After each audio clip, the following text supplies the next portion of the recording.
So in this hand, the under the gun player limps. There's an early position raise to 40, and the button 3 bets to $120. We look down in the big blind at pocket queens. Another spot where you could make a case for several different actions other than folding, of course. A lot of people advocate a 4-bet here versus a button 3-bet. Definitely has some merit. I'm a fan of playing post-flop. I don't want to get 5-bet jammed on. Doesn't seem like a great situation. And also, since the first raise came from the early position, I'm usually less likely to put in re-raises when initial raises come from earlier positions. So anyway, I call, and the under the gun player folds, and the initial raiser calls an early position. Flop is pretty good for us, pretty favorable. Queen 8-6 with 2 diamonds. We have the current nuts. So we both check to the button, who makes a pretty small bet. I think he bet around 120, 140, very small bet. A lot of times when I have top set, I much prefer a call over a raise. You block a decent amount of their value betting hands with top set. This board is fairly wet. There's a lot of straight draws. There's a flush draw out there. Could pretty easily make a case for raising here. And thinking back,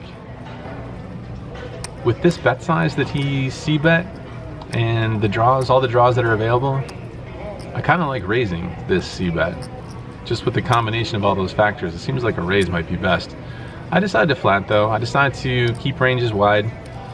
So I flat, and the guy in between thinks for a little bit and then folds. Turn isn't a great card. Turn is the 10 of diamonds. Brings the front door flush in. Completes a couple straight draws as well. Not a great card. I check. The button thinks for a while, and then he checks back.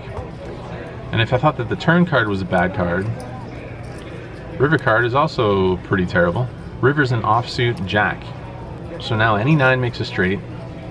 Ace king gets there, and there's also a flush possibility, which I guess probably isn't much of a possibility. I would assume my opponent would bet all flushes on the turn, but ace king is definitely a possibility. I don't know if there's too much value in betting here with a set, so I check again.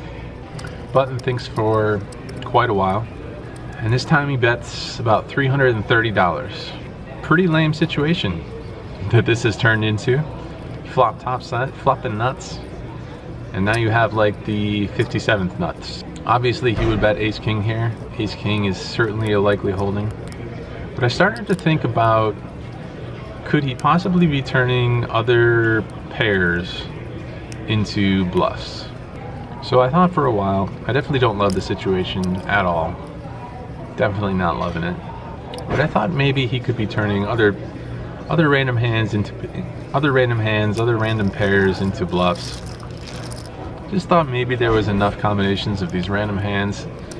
Just weird things, who knows? I mean, I don't have a list. I don't have this range list of hands or whatever that he could have here and there that he could be turning into bluffs here. I just felt like there was possibly enough of them. I think for a while, talked myself into the call, as you know I like to do, and clearly he didn't get the memo. He turns over pocket 4s. So that worked out pretty well.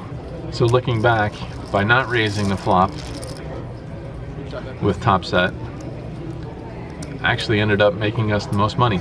We got the max out of that one.